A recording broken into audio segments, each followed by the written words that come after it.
So, guys, I've been working at a university for a fair few years now, and this past week we've had the freshies in, so my work's got a lot busier. But I tell you what, they've been giving away free stuff, mostly food, and our student union has mostly spelled of candy floss, and I freaking love candy floss, and I was denied it mainly You because actually I couldn't. rejected to have it. Well, I wasn't rejected. I just never got a chance to go over because I was far too busy trying to, sort my life out and my job at the same time.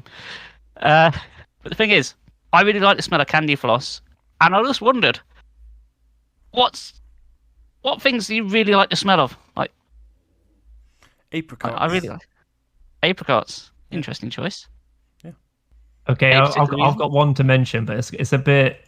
Well, I wouldn't say it's odd. It's normal, but the actual story behind it is maybe not as normal. So What do you gotta whenever, tell? whenever me and my family we go off on holiday, I think it's Skegness. Like if you go on holiday towards Skegness, there's a certain bit on the route to Skegness where you go past this sort of villagey. I think it's just past Boston or before Boston, and there's this area which for some reason is like a creosote pitch where basically any sort of wood which has been painted with creosote is just left there just to dry. And every time we drive that place, me and my sister would just stick our heads out the window to get the deepest waft of creosote possible. That's the name of an album, isn't it? The deepest waft of creosote possible. Or by Boston on the way to there. So yeah, I mean, sometimes I like the smell of like petrol and stuff like that, but as an asthmatic, it's probably not the best thing to be inhaling. No, don't huff petrol. That can end badly. I'm trying to think. 'Cause another thing as well, because as you all know, I work in a lab, and I get to work with all sorts of stuff which have a whole variety of smells. So to give you a sort of flavor of what I deal with, so in the chemical world, there are a group of chemicals called esters, and they have a very fruity sort of smell. So things like ethyl acetate, for example, can quite have a like a pear dropish smell, or is it? There's some of the esters might, like those fruity boiled sweets. Yeah. A lot of the esters will smell like those boiled sweets, and they're actually used as the food additives. Everyone else says, oh, they love the smell of things like isopropanol, which has that quite alcohol-y smell, or ethanol, which has got quite the alcohol-y smell. But the one chemical, well, two chemicals, in fact, that I do enjoy, I wouldn't say I enjoy the smell of, but they're probably the most profound, is ammonia and acetic acid, which is basically concentrated vinegar. Because part of my job is like, if you get like a water bath and you get like the lime scale along the bottom if you don't use proper water, is you have to sort of scrub it off with like some sort of dilute acid. So what we quite often use is just acetic acid because, it's a bit more friendly than if you was to use, say, hydrochloric as well. But I mean, you can use hydrochloric. But I was using the acetic acid, and I think I accidentally made it a little bit too concentrated than what I'd like to. So then as I was cleaning out this water bath, I then bent over to, get a good scrub in it. And I then just got a face full of this acetic acid. And oh my God, like my whole insides burned. I was just like, wow, that punched me in the chest. But there's other chemicals like, there's this like another sort of nitrogen-based one, but apparently it smells like fish. Triethylamine, I think that's what it's called. Yeah, it has this really sort of potent, sweaty, fishy smell. That's an awful one to work with. And dithiothiazole, that's another chemical which just smells of like shit. Nice. Fucking hell. Yeah, but I say like that. Obviously, working in a lab, I get to work with all sorts of like odors. But then again, sometimes I can work with really nice ones. So like I've done projects where we've had students make their own perfumes, and I've been like involved in part of the smell test for how good a perfume is, and I got them all wrong. Because they're like wave a scent and be like, oh, what does it smell like? And I'm like, oh, it smells quite citrusy. And they're like, really? I'm like, yeah, well, it's vanilla. I'm like, oh.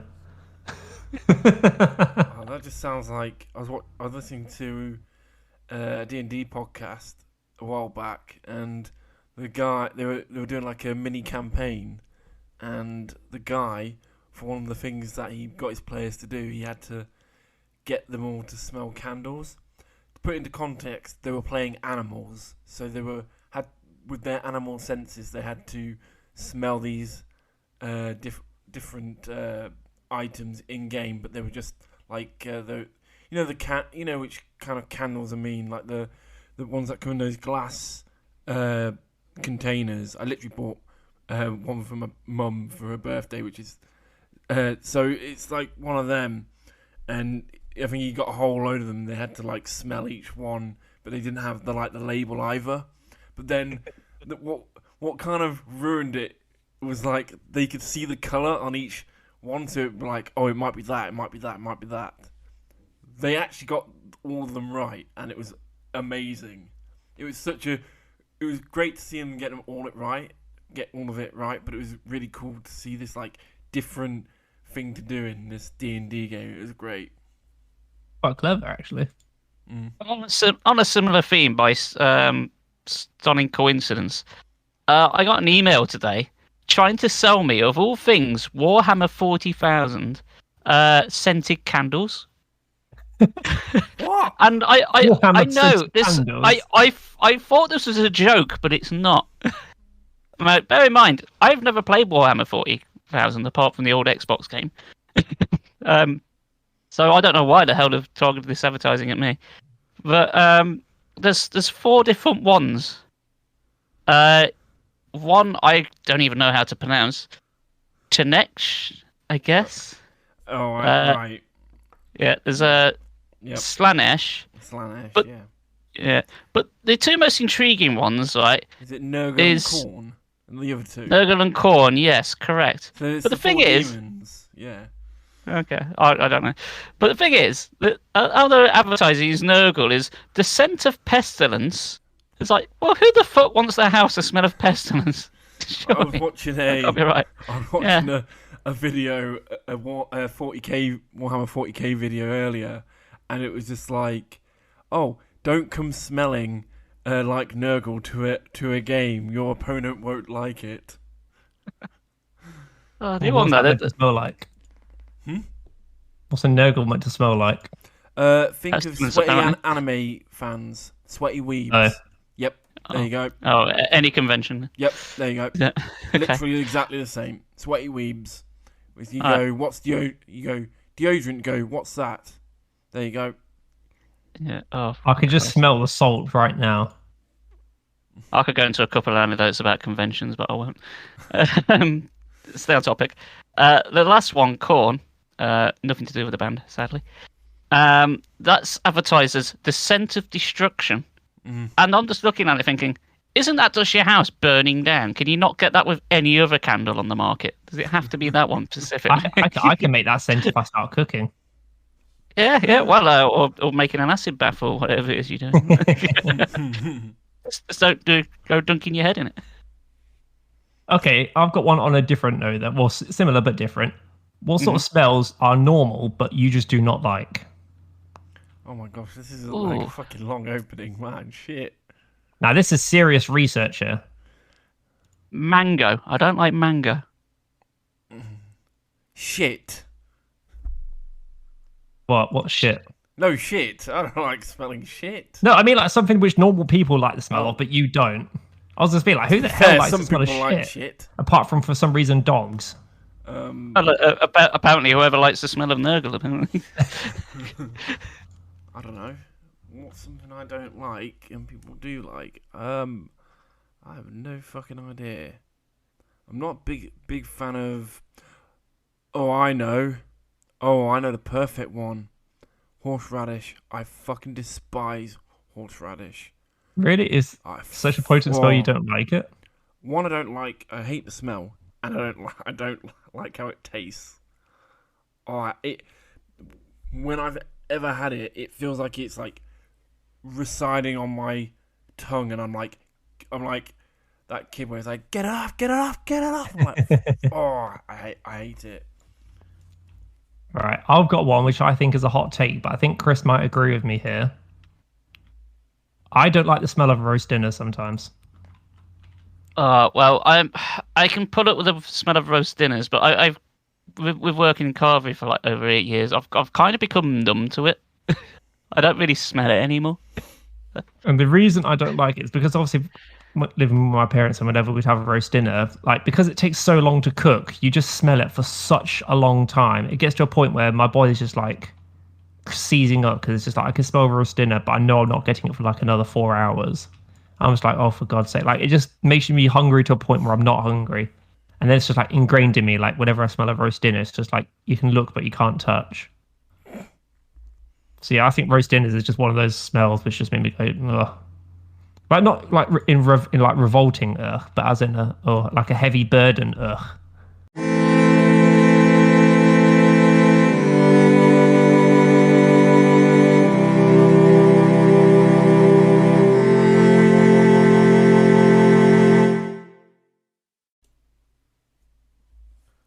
Welcome to Victory Achieved Podcast, a video game podcast. I'm Dan, and with Brandon and Chris. It made you sound like you was doing that opening while sat in the middle of the library. Maybe I am. You were so gentle when you were saying that. It's like, welcome to the Victory Podcast. We can't talk very loud because we're at the moment in the library. Well, fuck you, this is episode 37.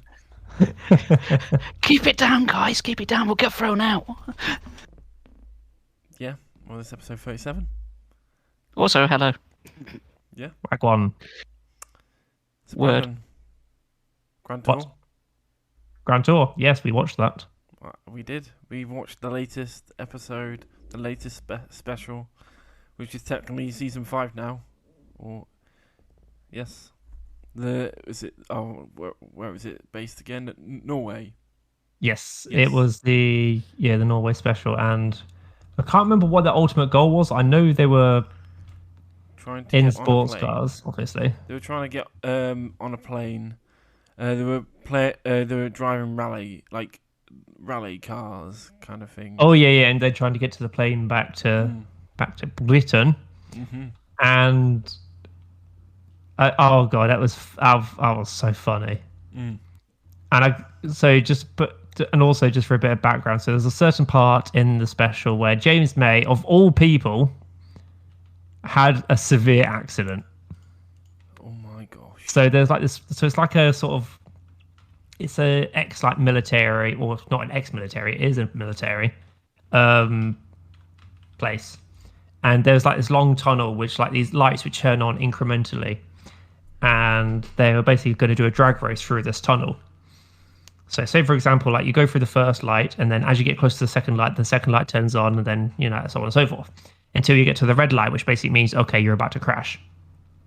And so Jeremy Clarkson goes first. He goes through. He's like shitting himself, and he starts braking. I think he gets roughly to like 70 miles an hour or whatever. He brakes, and it's just like a few meters from the edge, from like smashing like head first into the wall. And then it's the turn of James May. James May, obviously being referred to as Captain Slow, goes launching down this this narrow tunnel, breakneck speed, like 60, 70, getting higher in the 70s.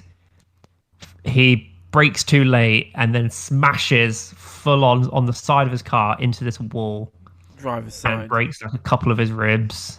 And yeah, It was really like it was bad. nasty. I had to rewatch it just to. You had to rewatch it. I had to rewatch I wanted to see how because I kind of forgot he had an accident. I literally forgot he had an accident, and then I watched it. I was like, oh shit! I forgot that was this episode. That was this special, and I was like, I want to see how bad that was again. So I rewatched it, just that section. But I was like, fucking hell. And then Hammond comes down. And then Hammond does it, and James Clarkson's like, "Oh God, here it comes Hammond's go." And then we're waiting, and he's like coming up at like in first gear, nice and slowly, like through the tunnel. It was overall it was a good special. I think it was definitely better than the prior one. I know you weren't a big fan. I wasn't a fan of was it Seaman one? No, it was the French one. The French one. That was boring. The second There was lockdown like nothing really one happened. where Yeah. they drove. Oh yeah, lockdown was all right. Yeah, well they did that one, and then had the other one. But yeah, I thought it was definitely a bit more return to form for what of the Grand Tour. I've enjoyed all the specials, but this was definitely return to form. It was good. Yeah. I like I said, that crash was fucking awful. But the whole thing was really good fun. Like when they had to make the the sheds and that, and then were pulling them. It's fucking ridiculous.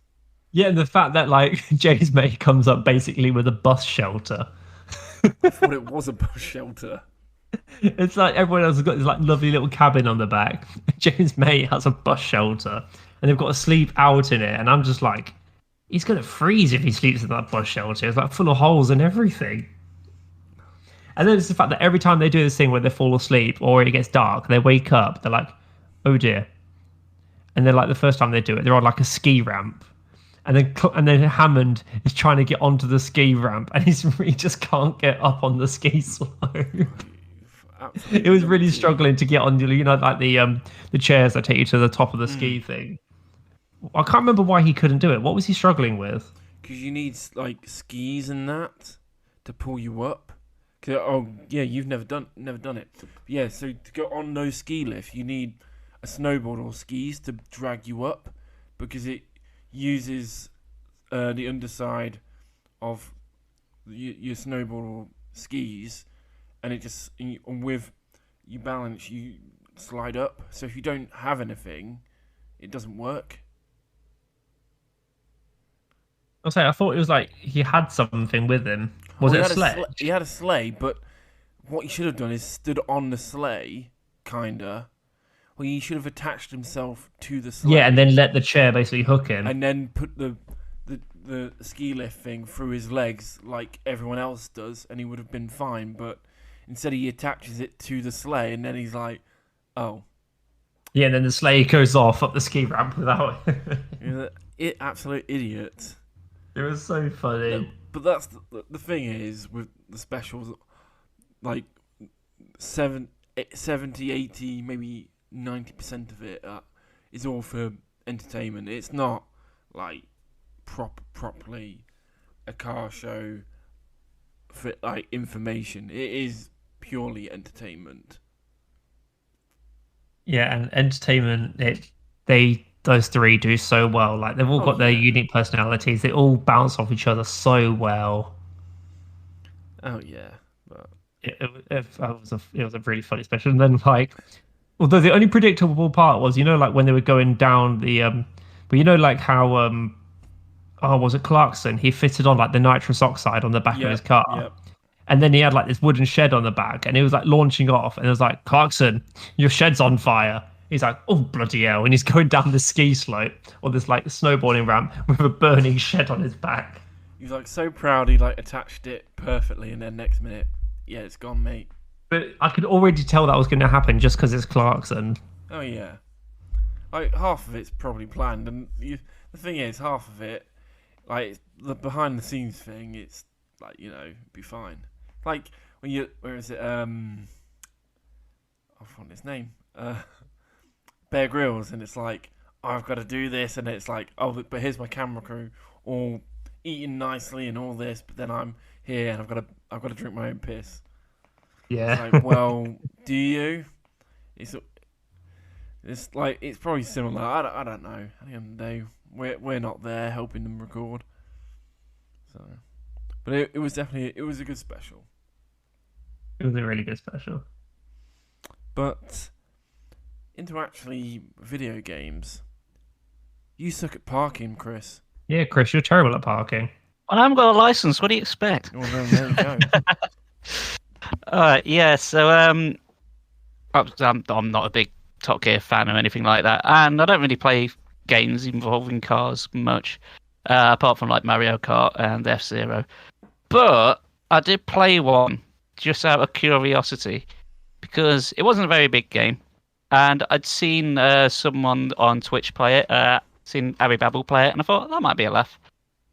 What it came down to is I went round a mate's house, and we tend to play like older games or more sort of multiplayer type games every now and again. And I kind of went round and we're like, what are we playing today? And I was like, Don't know. No idea. And so we went through Game Pass, and I seen this game that my mate was playing. And I was like, oh, I didn't realise that was on there. Download that, have a go, because it looks like it might be a bit of a laugh. So this is how it works. So you suck at parking.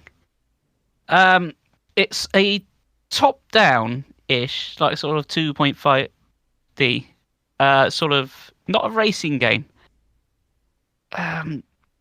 You guys ever played the old Micro Machines games? The old top-down racing? Right. So mechanically, it's a bit similar to that with how it controls. It's like you go from like 0 to 60 very, very quickly, and it's all full of like really sharp turns that you have to like stop on a dime. And the idea is, instead of like racing around tracks, depending on how long and how big the level is, there are several parking spots normally at like the end of roads or the end of like a mini obstacle course. And your job is to like get your car from like the starting point into the parking spot as best you can. And if you want to like get a perfect on the level, you have to do it like first time. So if there's like the beginning levels have only got like 2 parking spots, but then as it goes on, there's like 3 and 4 and so on. And you're expected to do them first time if you want the best score possible. And each level is like on a time limit, so you can have like as many tries at it as you want. Obviously, you won't get the perfect, so long as you don't do it under the time limit. And if you like press a single button, you like instantly respawn at the start. So if you can see you've fucked up, you can just like tap a button, just like restart, which is a very nice feature. It makes it very nice and snappy. And as I say, you've got to try and get in this parking spot as best you can. But there are more and more obstacles as the game goes on, as you might expect. So to start off with, it's just a simple, basic like U-turn, something like that. Just go around the track, stop in the spot, boom, jobs are good. And then as you go on, you've got gaps you've got to get over. You've got like bridges that like go up and down. You've got fans that blow you off course. You've got things that chase you. And it just gets insane later on. Now, that might not sound so bad, but here's the real kicker. There's no reverse. You can only go forward. If you let go of the accelerator, you slow down, so you can expect to tap. But if you like, your momentum stops, and once you stop dead, that's it. That you either park on the parking spot, or you fucked up and you have to start again. So it gets incredibly difficult. Now, it's got like a sort of little HUD world you can like drive around in. So there are like levels you can select. It's not like completely linear. You can like go to like the harder stages pretty much straight away if you want to, and just come back to easier ones level. You don't have to do them all. When we were playing it, we got up to like world 5, I think, and each like world's got like 5 stages each. So, but you can like pick and choose. Like you can go in like do level 1. You can play it, but if you don't succeed, you can still move on to the next level. You don't have to like do it straight away. You can choose to come back to it, which is nice. If you're like really struggling with one, you're like, oh yeah, I'll come back to that one. So you haven't got to do like all 5 levels in each world straight away. You can just like pick and choose, which is pretty cool. But it's not strictly speaking a multiplayer game, but how we did it was basically just like taking it in turns. So we play it until we like our time ran out, which is normally like a couple of minutes per stage to like try and park in like 3 spots. And if we couldn't do it, then we just hand the control over to my mate and say, all right, your turn. See if you can do it. And if you play it that way, it's surprisingly fun. And you can sometimes get a little bit competitive as well, because as you go in, you want to get that perfect first try. And if you like pulled a level off and you only like fucked up once, you're like, oh no, pass the controller over. I bet I can do this if I put my mind to it. Now I know how the level layout is. I bet I can do this, fucker. Only to then immediately fuck up straight away. Oh, god damn it. But it's so easy to just restart. So if you fuck up, you haven't got to wait for like your car to like run out of petrol or fall off the cliff. You again just tap the button and go, no, restart. Try that again. So it gets very chaotic, and I do give it a recommendation. Even for me, someone who doesn't give a shit about cars, it's got a bit of a sense of humour. Like all the levels have got like stupid names, of which I can suddenly not think of a single one off the top of my head. But no, it's just fun. And I wouldn't say you probably sit down and finish the whole thing in one playthrough, in one go, but if you want something to like pick up and play for like 5-10 minutes, probably while you're waiting for something else to download, just pick it up, do a few levels, put it down again. Yeah, I can probably see it being frustrating for people in the later levels, but if you got up to that point, then you're probably enjoying the game already. So, yeah, you suck at parking. Recommended. Nice. I just had a look at a few screenshots, and it has like quite a nice art style. Has quite a nice vibe going for it. It's quite it's very cute it's very colourful and chill. It's colourful and chill until the difficulty kicks in. Then it suddenly gets very aggravating, as you'd expect. Just to cut in, I've just found a news article about a game that we spoke about many times on this podcast. But funny enough, this game hasn't had its full release yet. But until this month in October, Vampire Survivors is finally coming out. Version 1. When's it coming out? 20th of October. Ooh, what sort of extras are they bringing with it? We will find out in a few days. Oh, so they're not announced anything for it? No, they've announced some stuff, but there's a few other things that they're going to announce in the coming weeks. But the creator's going to announce something in time of recording 4 days' time. So I really look forward to that. So, yeah, I did have a play the other week, and my gosh, I was tripping. Tripping? Yeah, I did one level, and I was pretty much tripping. I was like, what the hell is going on here? And then when I got to the time limit, I then went into a different level, and I had no idea what was going on. And I had no weapons, and I was like, I have no idea. But Which stage was it? Do you remember? Moonglow. The Moonglow stages are bonkers. Yeah. But yeah, full game is coming out properly. The price has gone up by £1. I know, or $1. That's inflation for you. Yeah. But yeah, if you've not checked it out yet, I recommend it. Yes, download Vampire Survivors. It is so fun. Well, apparently, the last 2 months on the Steam Deck, it was the most played game. Really? Yep, over Elden Ring and other stuff. Fucking hell. It was the most played game in the last 2 months on the Steam Deck.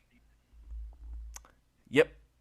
I could probably assign on the Steam Deck, but on the Steam Deck, just because it's like a handheld thing, and Vampire Survivors seems like it'd be a great handheld game. Oh yeah, I can see that. But I guess onto something that's not fully out. What have you been playing, Brandon? So I've actually picked up a game which I didn't actually immediately have it on my eyes, but when I was around my girlfriend's parents' house, I thought, okay, they've downloaded it. I thought, okay, yeah, I'll give it a go. And that's the Modern Warfare 2 beta. So to put this into perspective, I haven't played a Call of Duty game multiplayer online since Black Ops 2. So that was the last time I played a Call of Duty competitively online. And I've played the last 3. Yeah, so that's how far behind I am. And even then, I didn't really put too much attention to Black Ops 2. Most of my attention was invested in the original Modern Warfare 2. That's sort of an era. So like when I was 16, so that's like, 10 years ago, 11 years ago was my peak of first-person shooters. And honestly, playing the Modern Warfare 2 beta, I was having a blast. My god, I was having so much fun. Did you have a go at Warzone? No, I never played Warzone. But is Warzone on the beta, or is it just multiplayer? I have no idea. All I know is that I was doing a game mode called Invasion, which is 32 against 32. Okay. So, and then when you're playing on the Invasion mode, you have, I don't think it's 32 players. I think it's maybe about 20 players. I'm not entirely sure, unless it is 32. Can't quite remember. I think it's about 20. So you have 20 players, and I think like an X number of AIs within the game as well. So you've got the real players and the AIs versus real players and AIs. It's this colossal 64 player open world. Well, I say open world, it's like a really massive map. And yeah, so you get kill streaks if you kill actual players, but you don't gain kill streaks if you kill an AI. But you can gain points by killing real players or AIs, because the overall thing I think is your team has to score like 2,000 points or something along those lines. So yeah, so you need like a lot of kills, and it gets really, really chaotic as it goes on. Like tanks start to get airdropped. You get like heavy armored vehicles going past. Then once everyone starts to gather the kill streaks, it just gets so chaotic. But my god, is it so fun! It felt so good being able to play like this first-person shooter and reliving like my teenage years. I didn't care for the fact that back in the days I would play with my friends and everything, but it was just legitimately just so fun just playing it. My only sort of I wouldn't call it a problem, but I say it's just more like the inner like conservative of the original series. But I really wish that when they branded it as Modern Warfare, that it also keeps some of the original maps, but just give them like a fresh lick of paint. I really hope they do that. They probably have. There's been so many maps now. You can't I don't know, certain ones. It's just like I don't know if I know this one or not, but yeah. Nah, but they definitely, none of the maps which were on the Modern Warfare 2 beta, they were not from the original Modern Warfare 2. Oh, well, there might be like some from some of the other ones, like on Vanguard, for example, the one before this one. It had Shipment, which was from the original Modern Warfare. Yeah, had that. I think it had another one. I think Rust is coming to Modern Warfare 2. Oh, that makes sense. I think Rust is coming. I think Cold War had a couple as well. So there is always a bit of a mixture. There's like some maps, like I'm hoping like Shipyard comes. I'm hoping like Afghan comes. I'm hoping like Favela, Terminal. I hope all those sort of classic Modern Warfare 2 maps get brought in. I'm gonna be brutal, probably not, but there'll be a couple, but generally it will be a couple of them, and mostly new stuff. And I think a lot of it will go into Warzone, because that is the big thing, which is the Battle Royale. Like I said, I really, really enjoyed the Modern Warfare 2 beta. The gameplay wise, played brilliantly, played exactly as all the other Call of Duties. But I say that, but I don't quite understand this new system they've got with perks. It's very odd to me. What have they done? Or I might know, but what have they done? It's like you don't start off with all the perks. You have to earn your perks. What do you mean? So like you say, for example, you start a map with your 3 perks. You don't have any of those perks. Wait, what? Yeah. Wait, what? I'm not sure if it was just this game mode I was playing, whether you did get the 3 perks, but it seemed that sounds stupid. Yeah, I don't know. Like I said, I don't. Like Warzone, fair enough. You don't start with them, and you have to get a loadout, and then you get your perks. That makes sense. But like a normal game mode, you'd expect to have your perks. I mean, it's probably because of the game mode Invasion that you don't start off with, because that's the one I was playing the most. But I don't remember on Invasion. I don't think you started off with all your 3 perks. I think you had to get more and more kills and more points to be able to earn your perks. So that I couldn't quite understand. I'm not too much of a fan of the UI personally, because I was trying to make a loadout. Like I wanted to use like a sniper as my primary weapon, but it kept coming up saying, "Oh, this is your secondary weapon." I was like, "But I want to use that as my first weapon. Why do I have to use it as my secondary weapon?" Then I'm like faffing around to try and figure out, okay, how do I get this from my secondary weapon to my first weapon? Then I do it, and then they're like, "Oh, you haven't unlocked this weapon yet." I'm like, "Okay, when do I unlock it?" "Oh, we're not going to tell you." I was like, "Fuck's sake!" Like I want to know what level I unlock some stuff. I mean, there's like this sort of skill tree system as well. Like if you use certain guns, you'll be able to unlock other guns in that sort of a family, which is a bit interesting. But yeah, overall, absolutely loved Modern Warfare 2. If I had if I had the same amount of time as I did during my teenage years, I would 100% like have that game and just be playing it non-stop. Honestly, it was just reliving my teenage years. It was so fun, Oh yeah. absolutely so fun. Because when I was playing it as well, because I wasn't wearing a headset, I just had the controller. But so, but I did. But Lacey's parent, well, her parents, they didn't realize that you could mute on the handheld controller. So obviously chatting shit on this controller, but they didn't know it was muted. They didn't know it was not muted. So they were probably just chatting shit to each other. But then the actual people in the game were probably hearing it. And then I was on the receiving end of it as well. So when I started playing, I knew to mute the controller. But then all of a sudden you get like the whiny American kids talking, like really high pitched squealing. I was like, oh my God, I remember this back from my teenage years. This was awful. So as soon as I figured out that, oh my God, there's actually American kids playing this, I just muted everyone. I was like, I can't be dealing with this.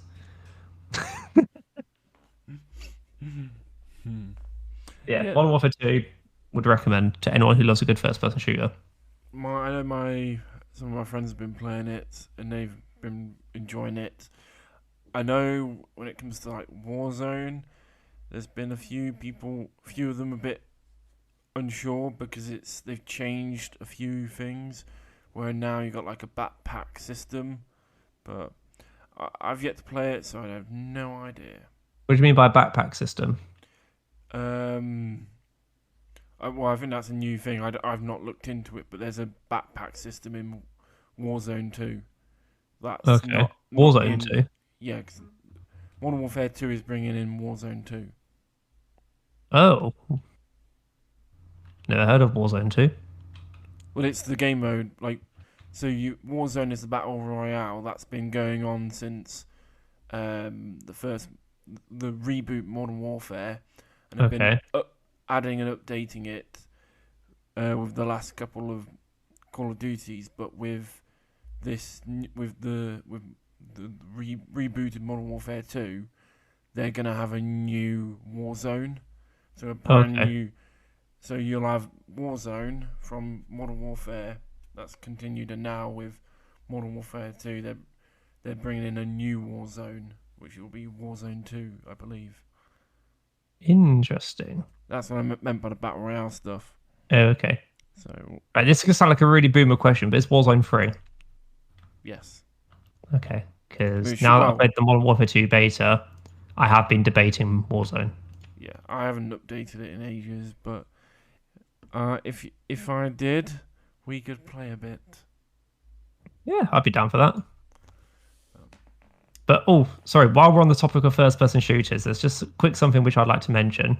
Is as of the time of recording, we have Overwatch 2 coming out in a few days' time. Are you going to be playing it? What's that? I already have something to say about it. And what's that? I hate. It's alright for us too, but if, let's say, Chris bought Overwatch 2, I hate the fact that he has to play 100 games, to play as the old Overwatch characters. What the fuck? What the fuck are Blizzard doing with their lives? Why the fuck did they? Why is that a thing? That's weird. What are they doing? What have they been smoking to be able to come up with that idea and think is a good idea? Well, it's not like the first dodgy thing Blizzard have done, is it? No, that is true. Yes, so I'm not giving it the time of day. I know you're not. I know you're not. I know. But sorry to interrupt. What you saying, Brandon?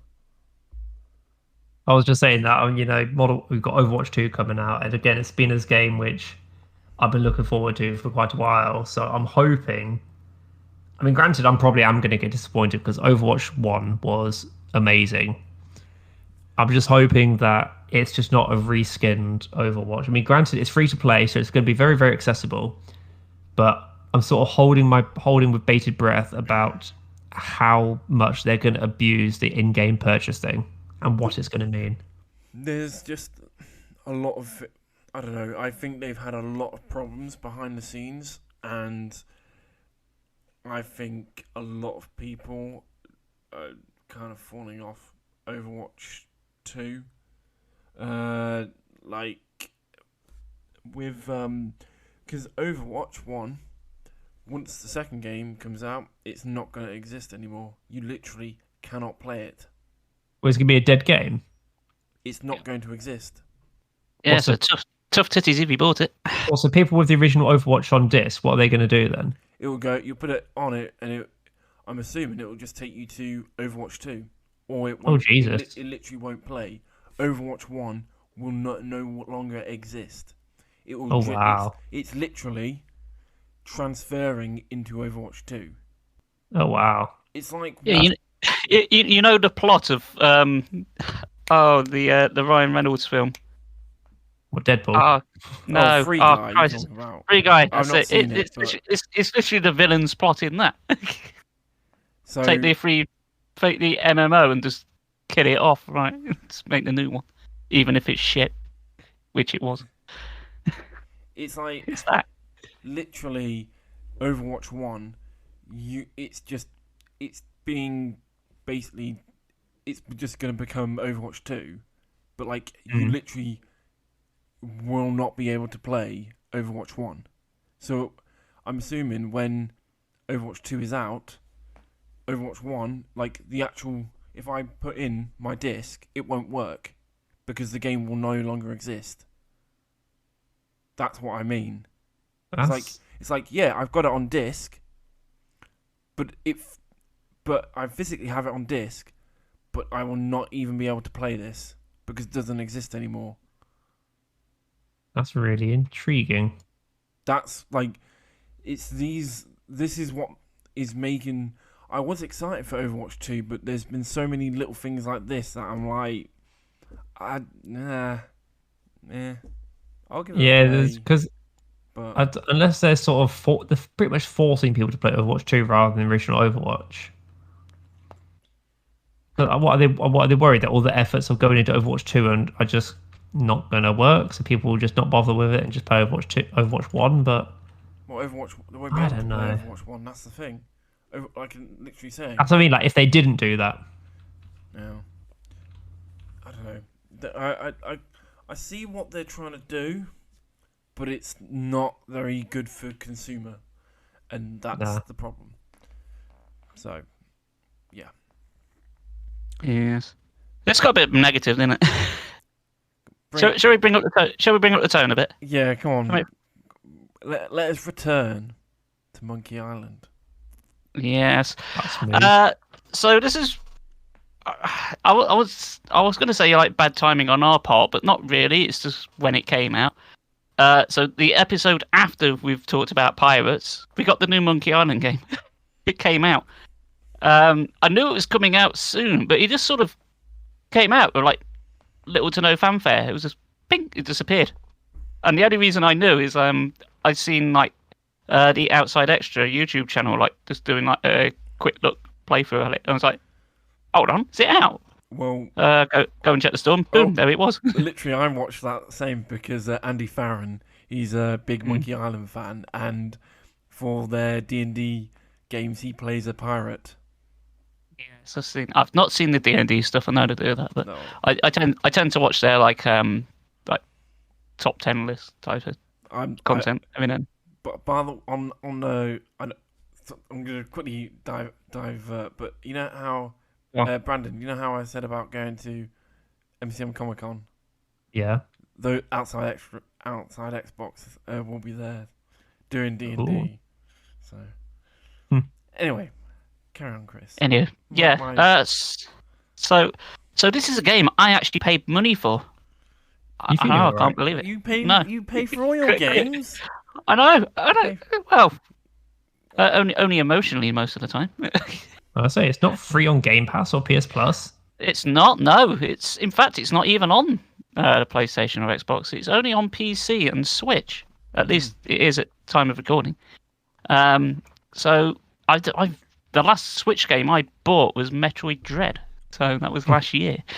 So yeah, I've paid money. It was only 23 quid. So for a new game, that's fine. And it's Monkey Island. So, and as you may have known, I'm a huge Monkey Island fan. Like, big time.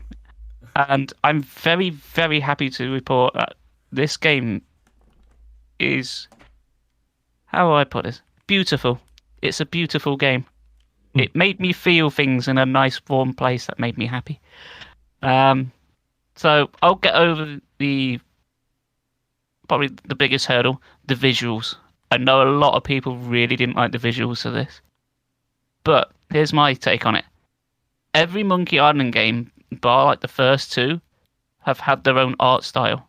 They're all massively different. None of them look alike. And honestly, the art style from the new one, I wasn't sure about it at first, but it did grow on me very quickly. Basically, I told myself it looks like the game Guacamelee. And I like the game Guacamelee. And from then on, I've been absolutely fine with it. And in motion, it looks pretty good. It's pretty smooth. I quite like it. So, if you've played a Monkey Island game before, which I'm sure you have, it's point-and-click adventure, great sense of humour. All these stories like follow on after one another. And I can tell you now, after finishing it, I finally know the secret of Monkey Island. And I've been playing the series since I was 5 years old. So that's 22 years I've been waiting to find out what the secret is, and now I know. And no, I'm not going to tell you what it is. But if you play it through and you know a lot of like behind the game's development about the team that put it together and just the story in general, you will get a lot out of it. I promise you, it'll get you right in the heart in a good way. So again, it hits different. It really does. I mean, if you play it and not really played the others and get to the ending, you might raise an eyebrow and go, what? Because like the ending to like 2 was quite controversial at the time. People were like, what the fuck? Yeah, well, it's because the ending kind of comes the fuck out of nowhere, and it's very different tonally to like the rest of the game. But they go to great lengths into this one in particular to explain it better. And it does make sense, strangely enough. Let's talk about the gameplay a little bit. So, as you might expect for a point-and-click adventure, it's like mostly on a 2D plane. For the most part, there's a little bit of depth, but the whole thing, because of how graphically it looks, most of it's like 2D. And for point and click, what they've done this time round to make things better is as your little character moves around on the screen, which you can now use with a D-pad or the analog stick instead of like clicking with your mouse. Although I'm sure you can still do that on the PC version. As you move around, you get like little sort of semi-transparent circles appear around the character, and they basically just highlight everything you can interact with. And everything's been shortcutted. So long as you highlight something with like the right item, or just press like a certain button, there's like a look button and a like use button, and that's it. So there's nothing like the old verbs like push, pull, look at, talk to. It's literally just click on the circle that you want to highlight with. If there's like multiple things, you can just use the shoulder buttons to like cycle through everything that's interactable. So it's very much streamlined. But other than that, gameplay-wise, it's more Monkey Island. It's more talking to people. There's more jokes. The puzzles in it are, I wouldn't say simple, but they make sense. There's no like stupid logic behind any of it. I didn't look up any guides whatsoever because I didn't want to ruin anything for myself, so I played the whole thing blind, and I managed to do the whole thing without using a walkthrough. There were a couple of points I did get stuck where I wasn't sure what to do, but then something finally clicked, and once that happened a couple of times, everything just like snowballed. It was like, got it. Now I've solved this. Now I can do this and this and this and this. So at no point did I get stuck in the game. Everything makes sense. And honestly, I know we've already had Elden Ring out this year, and something like Shredder's Revenge as well for me. But honestly, this is really a contender for Game of the Year for me. It's that high. And I kind of only wish it came out a week before so I could have talked about it on the last episode. It's the only thing I hold against it. But I really like this one. It hit me on an emotional level, and I'm so glad they knocked it out of the park. It's such a good game. It's a perfect 10 out of 10 for me. It really is. No, that's great. No, it's like I even like I know I mentioned it earlier, but like Vampire Survivors, I fucking love that game and like easily one of my favorite games this year. I've been playing like a few other games that have come out this year, and like I think, and even for a lot of stuff I've played, it's been really good. And it's nice, like still, like it's October now. Like there's still games coming out that are as good as, let's say, Elden Ring and other stuff that you're enjoying. Yeah. I mean, I tell you what, when we get round to like doing like the year roundup, when it's like going to be games of the year, it's going to be a really tough one this year. For sure. Is there anything else you want to say about it, or? To be honest, the type of game it is, to say anything more about it would just be delving into spoilers, and I do not want to do that. Yeah, spoilers. Yeah. Yeah, I'm not going to do that. I think if you're interested in any way, please play it for yourself. Don't let anyone else ruin it for you. If you experience it all firsthand, you'll have a much better time. And I'm really glad I did it that way. So to be honest, I'm kind of glad it did sort of drop with little to no fanfare, because that just means I didn't see a load of stuff spawning for me. I just went in blind. As I say, I only seen that thing on the outside extra, but I didn't actually watch the video. I just seen it and was like, hold on, is it out? And then just went straight forward. So yeah, it's the best 23 quid I spent this year. When you went earlier, when you were like, oh, I've not bought a Switch game since last year, and I was like, wait a minute, and then I went, that meme where it's like, I literally did that. I was like, wait a minute, you played Legends of Arceus? Oh wait, no, someone bought that for you. Anyway, It was a birthday present. Yeah. I literally was that meme. Yeah, because I thought that the moment it came out of my mouth, it was like, no, that was a present. That's the only one I bought. Well, I actually have played a Switch game myself. It was originally came out on the Switch, and now it's out on everything. Only last year it was out on everything.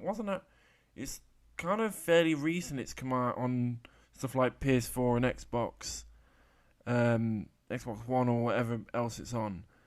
But it originally came out in 2018 or 2019, and I've been playing Octopath Traveler, and I think it's because Octopath Traveler 2 was announced the other week that I've been like, I think I should actually play the first game, ready for the second game.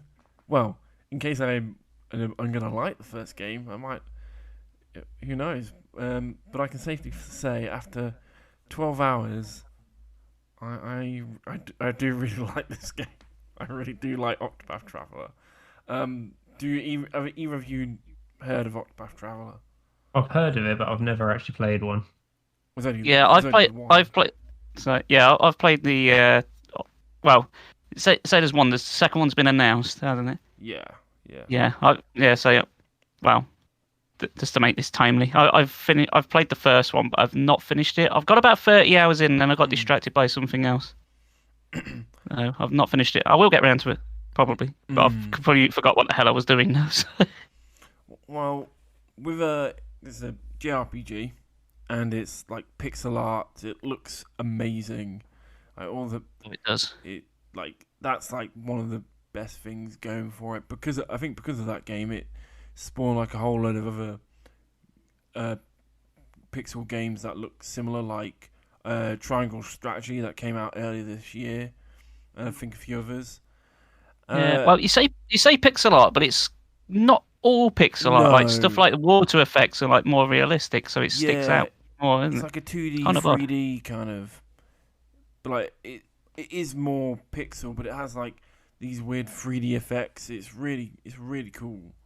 You know what it reminds me of? Like, have you seen like those things you can buy in Etsy, like the Perspex cubes with like sort of like cardboardy sort of pixely dioramas? It kind of reminds me of that. Yeah, I guess. Ugh. So like I said, I'm about 12 hours in. I'm just getting my sixth character.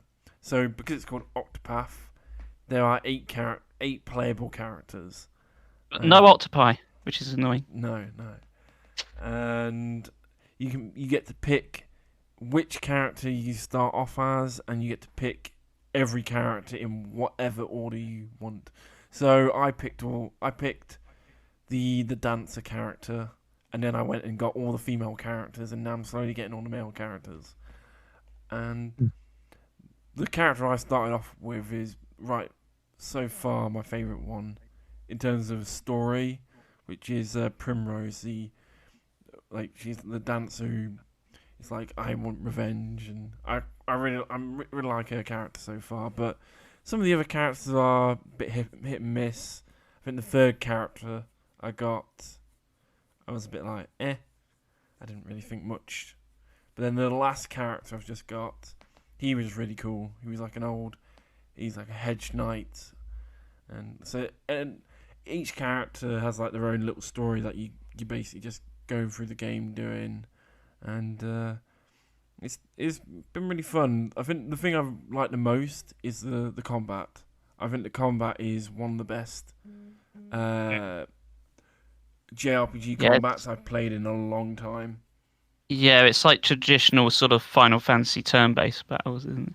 It reminds me more of like, yeah, it is more like Final Fantasy, but it also reminds me a bit more like Final Fantasy X more than anything, where you've got like, where it like lists the turn order for you and the enemy, and then you, by doing things, you can like change the turn order, and then like each enemy has like an armor, and you've got like if you break the armor, then you can do more damage for like your next hit. And I'm like finding like doing like loads of different strategies where I'm like, right, if I break the armor with this character, then and it's vulnerable to this, then I can do this with this character and get all this damage off while their armor's broken, and then I can beat that enemy and then move on. And you get further, like the quicker you do a battle, you get bonuses. If you don't get hit, you get a bonus, and I've been having a really good time playing it. Yeah, and it features like a job system, and when you get a bit further in the game, each character can have like 2 jobs, so they can essentially have hybrids, and that just gives you a huge amount of combat options. I kind of gathered, I'm not there, but I kind of gathered that might be the case, since I think with my main character, or the first character I picked, she has one ability left to unlock. So I'm like, yeah, there has to be more. But I'm enjoying it. I think maybe the story might be the low point, but I'm hoping it's not. I don't know. I'm hoping it's going to be all right, but the combat is like the thing I'm most invested in, and you have like when you're not in combat and you're going around the world, especially in each village or each town, you get like passive abilities. And it's cool to like try and work out like little, I guess, side quest kind of things with those abilities. So like there was the first town I was in, there was a woman who was being harassed, and I think you could sort it out in a number of ways, but what I did, I just challenged him to a fight and beat him to save the woman. And it was like, I knew I could have done it a different way, but I was like, it's cool doing like that. And you have like a character who can like buy items off people. I think there's one who can steal. There's like a character who can like guide people, or you can and then you can use them in combat, and it's got a lot of like interesting things. And I think the gameplay is the thing I really like the most with this game. If the story's okay, the gameplay is what's keeping me invested. To be like, I want to build my characters up more. I want to find out next skill. I want to try and do this with this. And then like even when I'm doing the battles, I'm like thinking of like, all right, I need to break this armor and do this, and that's what's keeping me invested. Yeah, I think what I wouldn't say mistake, but instead of like having one really good story, because it's like 8 characters, they've Yeah. got like 8 ones. I mean, personally, when I started out, I chose the girl who was a merchant. My logic being, oh, well, if she's got like abilities to like get money early on, then I wouldn't have to grind so much. Thought it would be a nice little bonus, but it's not really panned out that way. No, to be honest, I didn't think much to her. Well, I've only seen the first section of her story, but I didn't think much to it. She was like, Yeah. seemed to be quite a fun character, but I don't know. I was just a bit like, eh. She was like, I find a journal. Now I'm going on an adventure. I was like, all right, anyway. You said that. I just pictured the fucking. I just pictured Frodo Baggins. Yep. Yep. Literally. It literally felt like that. It's like Bilbo Baggins, I'm going on an adventure. And then you have like my other character who's like, I must get revenge. Yeah, I'm a dancer. I like money. That's they are pretty much stereotypes, aren't they? Yeah. Like, I think like the quality of each character's stories does waver massively. I've definitely found that the one I'm like currently doing is all right. It's not too bad, but at the same time, I'm like, I guess. Well, I'm only seeing the first section. I've not seen any of them to completion, so I could be eating my words, and I hope I am eating my words. But I also have a feeling I don't think I will be. yeah. I guess I'm a bit disappointed the characters don't really interact with one another, except in They combat. have like little dialogue things but they're more like skits like you have in like the Tales of games. Like they're not like essential to the plot. It's just like a little prompt pops up every now and again, and then they have like a little. It's just like between two characters normally. I think. Yeah, there's nothing really of note though. It's just a little observation of what's going on. But Yes. I'll say one thing for Octopath Traveler, and that's the difficulty's a bit skewed. Yeah, I thought Because- that. Because how it works is like you got your big open world. You select your character, and as I say, there's 8 characters. So how it works is if you follow like a single character's story, as you'd expect, they get progressively more difficult. But because there's 8 of them and you're sort of going around, normally by the time you've got to like the start of a certain one character's quest line, you're so overpowered from doing the other quests that it's not even a challenge. But on the proxy, if you like go the other way, then it's far too difficult. So I know it's the way finding the balance. The way I see it, it's what it's making you. What it wants you to do is you do chapter 1 of every character. Then Yeah, that's chapter how 2, it wants you to do. And then But I that's don't not know how what- many other chapters there are, but yeah, I'm assuming there's Yeah. like 3 or 4, 5. I don't know. But Yeah, I mean that's how it wants you to do it. But how the game's structured, like how the map is, because each quest is like all over the shop.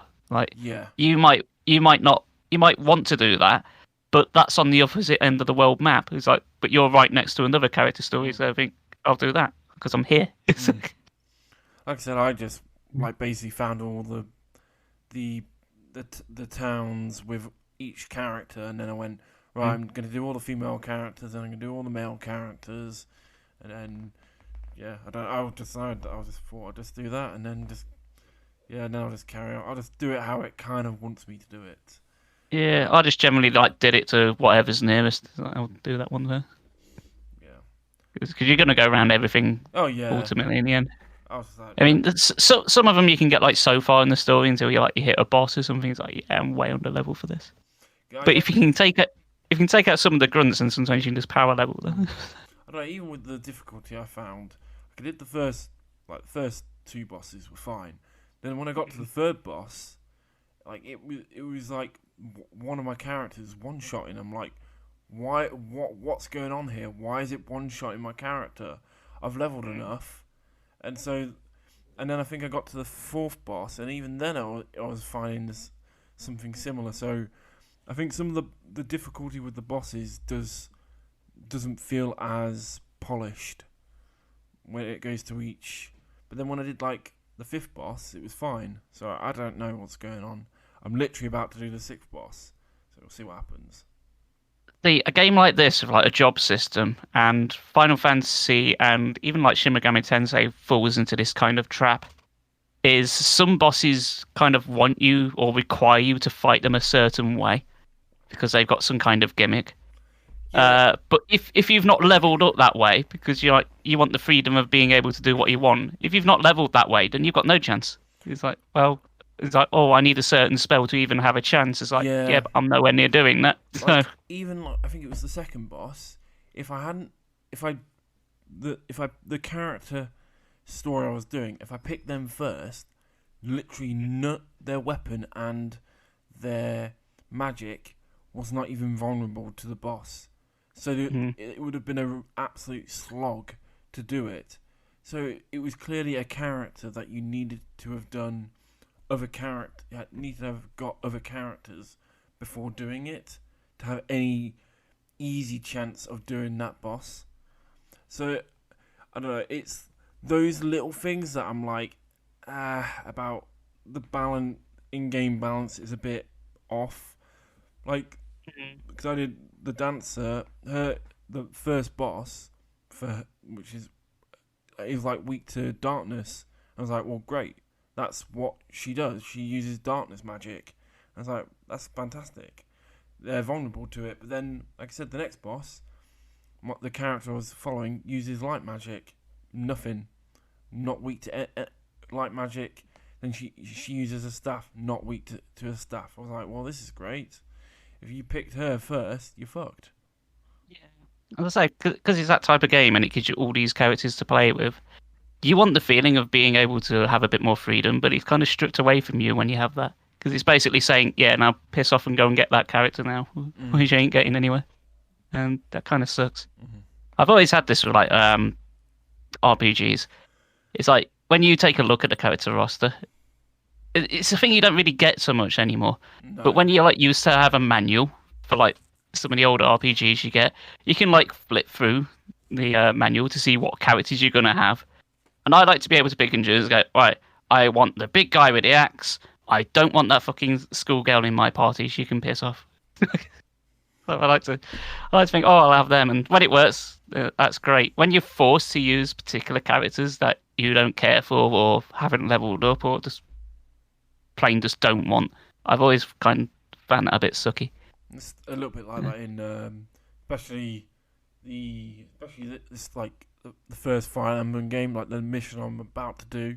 I've got to use like 5 characters I don't want to use. I've been leveling like a certain group of characters, and now it's like you can't use a certain selection of characters you want to use because you've got to use these 5 because you get them in this level. I'm like, well, now I can't use the characters out. I can't completely use all the characters I want to, and I've got to use these who are probably really underleveled and really shit, and I've got to rescue them as well. It's like, great, like I've just maxed out like a whole load of characters, and now I can't use them all. Yeah, when it's just like characters that you just don't gel with as well, like personality-wise, you think, oh Christ, these are annoying. Oh, yeah. Please get rid of them. Well, Anyway, we're sort of getting negative again, aren't we? oh no. I'm gonna need more Monkey Island to talk about. Brandon, it's your turn. Well, no, like I ain't got anything else to contribute. no, this is like as I said, like the actual gameplay of Octopath, I'm loving, and I have literally I'm like, it's what's keeping me invested. But I'm definitely gonna try and finish Octopath Traveler before the second one comes out. I have downloaded a few other things that I was hoping to play on the weekend, but instead I just played Octopath. I downloaded a demo and didn't get to play it, but we'll see what happens. But Go. I was just gonna say I am up to date with Andor. I know neither of you have watched it yet. No, I have heard decent things though. So, do you want to indulge anyway without spoilers? Without spoilers, I'm enjoying this as much as Mandalorian Season 1. Yes, I have heard good things about it. the first 3 episodes have this like really good little first act arc, and it's really cool. And episode 4 is obviously leaning into what's transpiring later. Yeah, I'm really enjoying it. So I guess once you've watched it or up to date or whatever, we'll have a bit more chat. But yeah, I'm out of the ongoing things I'm watching right now. It's my favourite thing. Really? Oh yeah, I've got Rings of Power. I know that Andor. Actually, I feel like I'm more. Yeah, probably Andor. I am really enjoying Rings of Power as well, especially the latest episode. Oh, beautiful. But no, I'm enjoying Andor. That's saying something if it's that good. Fair, that latest Rings of Power episode was so good. But I need to catch up. I've watched like the first 4, but I'm not up to date. Is there only 6 episodes and that's it? 8 Or have they episodes. got more? There's 8. Okay, I read 6 somewhere. They made it sound like it was No. this season was finished already from the advertising I've seen. No. I think it's just poorly worded. No, you got episode 7's this week of time recording, and then episode 8 is the season finale. And then I might get around to it around Christmas time. yeah. I don't know how many seasons, but I think it's going to be like 5 seasons or something. What was funny though, when I was watching the latest Rings of Power episode, I think there was one character I didn't actually know his name, and then they said I think I'd obviously not realised who he was and what his name was, and then his father said his name, and I was like, wait, shit. I did the Leonardo DiCaprio movie. It's like, oh shit, it's that guy. I obviously did not realise which character it was. in the Lord of the Rings lore, I was like, that is a pretty big character since he plays a pivotal part in the whole entire lore of Middle Earth. It's funny how you should mention Leonardo DiCaprio memes for Rings of Power, because I've seen one as well where it's just a still from him from Once Upon a Time in Hollywood, where he's like leaning at the chair pointing, and it's just like every character on it is just pointing, going Sauron, Sauron, Sauron. Yep. Yeah, I saw that one. Yeah. Well, it's not really good. The character. I mean, he appears in like episode 2 or 3. It was Isildur. I didn't realise that Isildur was in Rings of Power. I'm gonna say like, not like Game of Thrones where you like see a location and you kind of memorize it, like King's Landing or the Wall, something like that. Yeah. I don't know what it is with like this series, but I seem to have a complete blind spot for everyone's names and locations. Because my dad was like, "Is this that fun place from the films?" And I'm like, "I think it is, but I also don't think it is. I don't know." I believe the only place that's actually appeared in the films is, I believe it's Riverdale, if that's the actual place. It's so hard to tell. But then they said, "Oh, we're going to Middle Earth." It's like, well, the films are set in Middle Earth, so they can't be. So... Well, Numenor's not in Middle Earth. Which is see what I mean? I have a complete blind spot. But like Numenor's not has never been mentioned in the Lord of the Rings films or the Hobbit, because that's like all before, because Gondor is they're all the descendants of Numenor. Okay. Which you in one of the episodes, when you look at Numenor, you'll be like, "Yep, looks exactly like Minas Tirith." There you go. I mean, I've read the books. I've been reading The Hobbit since I was like 5-6 years old. I just can't remember the place names. I really can't. I've only read I see it, I read it, and then I've forgotten within like 30 seconds. I just don't know what it is. The Lord of the Rings ones, I just cannot remember the place names. I just go on it and go, it's that character. I generally just like look at the characters and go, oh, that's Sean Bean. Oh, that's Viggo Mortensen. I know. Sean Bean, and he just goes. What's this guy's going? Sean Bean. You just want him to just go, bastard. Yeah. Guess that's it. Unless there's anything else. A bit short, isn't it? Well, we got. Will it be a more spooky episode next week? Or next It'll be a 2 very weeks? Oh spooky yes, episode. because the next one will be landing on Halloween, which is on a Monday. So, Yes. It will be a spooky one. so listeners, we were a bit struggling this week because we weren't sure what to talk about. We've got a ton of content for like Halloween and that because me and like I know Brandon's like been watching a lot of spooky stuff, so we've got plenty to think about. But this week it seems to be like in between everything else. It's like in between the pirate episode and the Halloween one, and we're like, what we actually watched this week? Like, I've not caught an hour up. and a half. Pardon? We still talk shit for about an hour and a half though. Yeah. Oh, Brandon, I've just found a meme for you. Or Ooh, literally, tell me well, more. for us, literally what we were speaking about this podcast. I'm just going to send it in the messages chat. Ooh, let's have a look. Literally what I was speaking about earlier. There you go. Overwatch 1 will officially go offline October 2nd. Overwatch 2 will launch October the 4th. There will be 27 hours where Overwatch is not available. And Oh, I've seen that. Yeah. Yeah, everyone's happy. It's that scene where the lawyers daydreaming about a world without lawyers, and everyone's like holding hands and happy. Yeah, I don't. If you like Overwatch, fair enough. But I know a couple of people who stream it on Twitch, and every time they do, they look like they're trying to have a good time, but never do.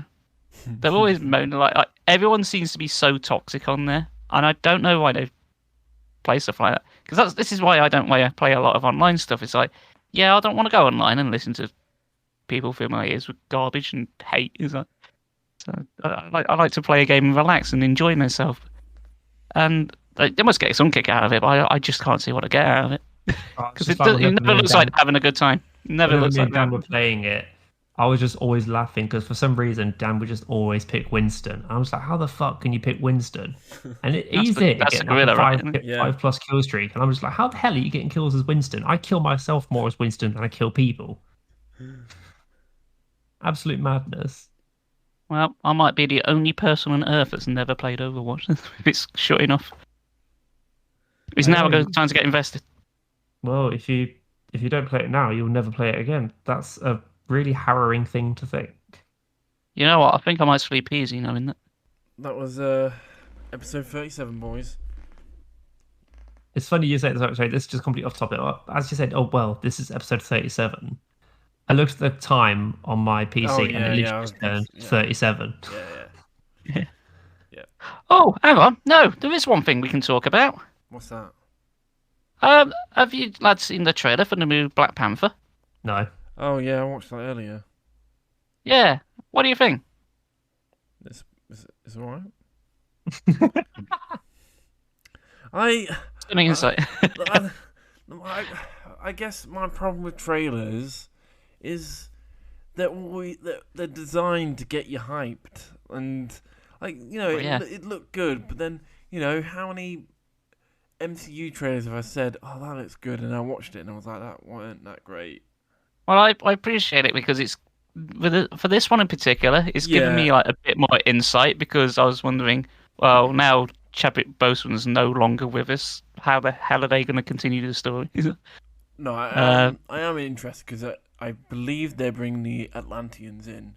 Well, it looks like yes. it. So actually seeing Namor is going to be, if he's appearing, is going to be really good. I know they're doing something with him.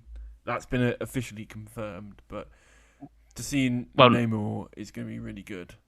Namor, I believe, has got ties with the Fantastic Four, so is this going to be like this sort of first time we're going to get like a proper cohesion where they're going to start making an appearance?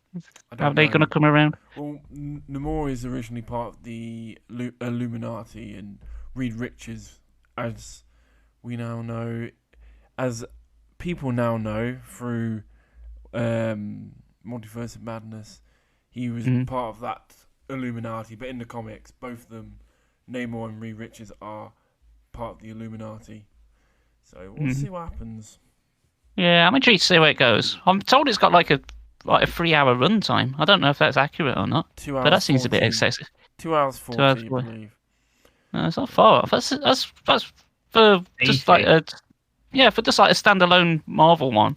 That's pretty lengthy, isn't it? And you've also got Hugh Jackman coming back for Deadpool 3. Yes, we do. Yeah, That exploded on the internet. it did. I'm sure you've seen the memes of like Deadpool sitting by Wolverine's grave from Logan. So it's like, well, time to desiccate a corpse. Yeah, I'm looking forward to that.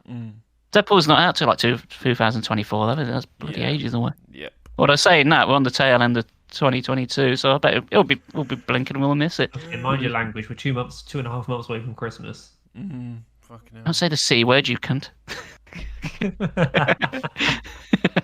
You know, don't worry, it's your birthday. It's both your birthdays soon. Yes. Yay. Not really, but kinda. More Getting there. Brandon than Chris. Christmas Eve, baby, mate. And you're a January baby. Alright. I'm an Easter baby. Yep. Yep. It's like Where does one go from Easter baby? egg.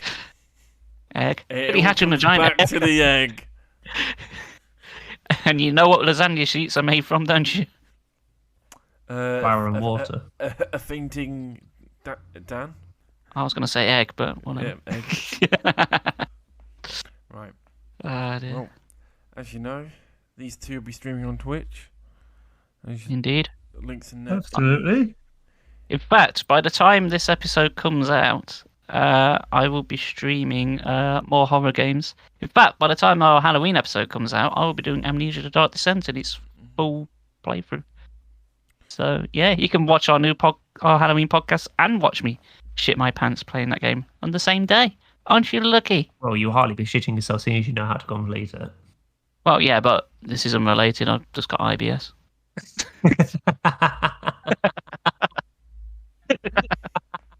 Well, you can follow us on social media, Facebook, Instagram, Twitter, and please. all the other good stuff. Yeah, unless you're a graphic designer. If you're a graphic designer, then sod off. I've had plenty of issues with those. You'll hear us in 2 weeks. Thank you for listening. And be safe. Bye. And good night. Well, good night for us. Yeah, tatty buys, bye and bye. Thank you and good night.